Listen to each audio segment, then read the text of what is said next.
आख़िर में मां क़ौमी कारकुननि खे उहो चवंदुसि त अॼु आलमी सियासत में समूरियूं क़ौमूं पंहिंजे क़ौमी मफ़ादनि जे हिफ़ाज़त लाइ ग्लोबल सियासत जे शतरंज जे सियासत वांगुरु प्यादनि हाथियुनि घोड़नि ऐं किलनि खे अखमी करे पंहिंजे निशाने ते रखियो वेठा आहिनि। हर सॻी क़ौम पंहिंजे बका लाइ कमज़ोर ऐं गाफ़िल क़ौम खे क़ुर्बान करे छॾण लाइ तयार ऐं आतीज़ थी आहे अॼु। पर मां अॼु उहो वाज़े चिटो करण थो चाहियां त असां पंजाबी साम्राज्य खे संदसि मफ़ादनि ख़ातिर सिंध क़ुर्बान करण जी इजाज़त कंहिं बि सूरत में न ॾींदासीं। सिंध खे तबाह करण जी इजाज़त न ॾींदासीं।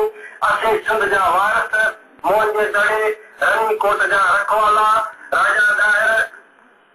जी शुजात शाह लतीफ़ जी सोच ऐं रहबर संसाई जीवन सेठ जे फिक्र जा पैरोकार पंहिंजे मादरे वतन सिंधु बेट जे आज़ादीअ लाइ क़ौमी मज़ामत ऐं पंजाबी साम्राज्य के खिलाफ जिदोजहद जो आद कयूं था